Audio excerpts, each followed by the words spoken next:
Hello and welcome to the transcription explanation of this beautiful Gallifreyan design. It was done using Loren Sherman's fan-made script, which uses a combination of dots and lines on these 4 different stems to make our consonants, and vowels are a bit trickier. I'll explain them in practice. Before we get into this design, I want to talk a little bit about it and its layout. So its colors and its meaning were something pretty neat.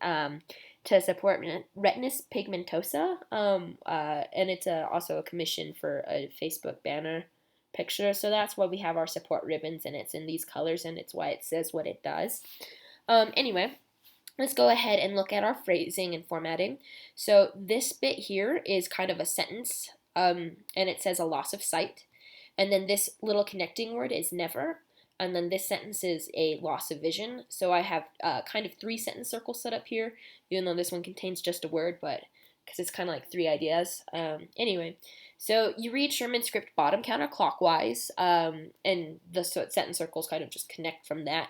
Normally left to right or in another circle, because if you imagine an infinitely large circle, left to right would be bottom counterclockwise. So anyway, that's why these are set up left to right. Anyway, so let's go ahead and look at our first sentence circle.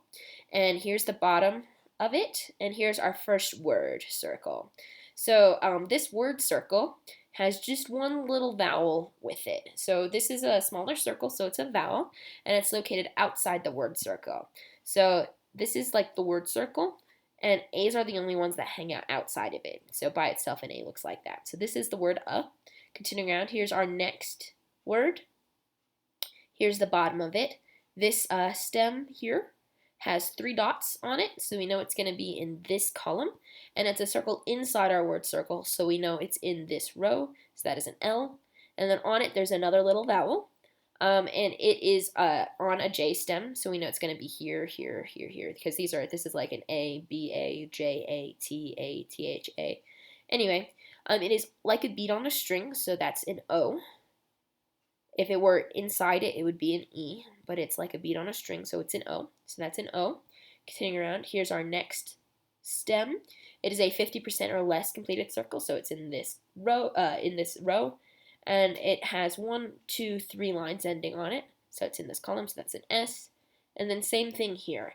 Even though I have these lines bent, it's still 1 line ending on it, 2 line ending on it, 3 line ending on it, so that's another S. So loss. Continuing around, here's our next word. Here's the bottom of it. Little circle, so it's a vowel, and it's all by itself, so we're going to look here. And it is inside our word circle, so that's an O. Again, you could also look up here, word circle line.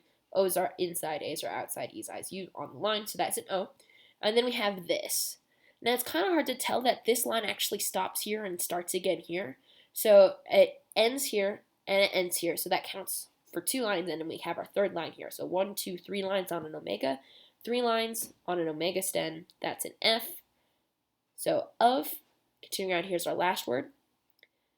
And here we have another S. It's an arc just like this with 1, 2, 3 lines ending on it. And then we have an I. That's a small circle on the line of the word circle with 1 line going towards the middle.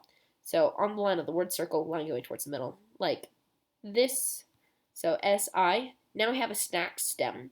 So since they're 2 different line thicknesses, this thin one and this thick one, we know they're 2 different letters. We read the thin one first, and the thin one has 1 line on it. So that is this row, 1 line G, and then the thick one has 1, 2 lines ending on it. Yep, there's a space here. These lines break, so it counts here and it counts here. So that's an H, so GH, and then continue on. Even though this has lines passing underneath it, they don't end on it, so they don't count. So that has nothing ending on it, so that's just a T. So sight, a loss of sight. Continuing around, here's our next word. Here's our word circle. Here's the bottom of it. First stem is inside our word circle. So it's this row with 1 line, so it's an N. This line ends on it.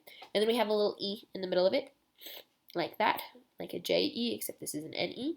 Continuing around, here's our next stem. This line ends on it. So 1 line on an arc, so that's a V.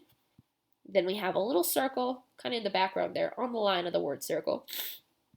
So that is an E. And then we have another arc. And none of these lines end on it. That one goes over it. This one ends here. But these 3 dots are by it. So that is an R. So never. Here's another word, So a little circle outside of the word circle. So here's another loss, 3 dots on the L, O, 1, 2, 3 lines on this S, 1, 2, 3 lines on this S. This one passes underneath it, so it doesn't count, but ending, ending, ending on it. So loss, and then we have another O. Here's the bottom, here's that little O. It's okay to have lines go underneath or over your vowels as long as they don't end on them, unless they're like meant to, like an I or a U. Anyway, so that's an O. And then we have the F. And this one's kind of hard to see because this line passes underneath it, and this one's the most obvious. But these two little guys right here, that one and that one also end on it. So 1, 2, 3 on that F. So kind of like this one being sneaky, this one is also sneaky here. So 1, 2, 3 lines makes that an F of. And then we have our last word, bottom of it, 1 line on the V. Here's the I line going towards the middle. And then 1, 2, 3 lines on that S. 1 here, that one here, that one here, and this one is just the line from the I. Anyway, 1, 2, 3 lines on that S. Here's that I with that line. And here's another O hanging out inside our word circle. And then we have an N. 1 line here. This one doesn't count because it passes underneath it. Just 1 line. So, oh, and punctuation. So this is the comma, sentence circle. Here's the last thing you read bottom counterclockwise, right? A comma is a thick circle in between or on the line of our 2 sentence circles. And then this is a period. It's an open circle on the line or in between our sentence circles. So yeah, that's that.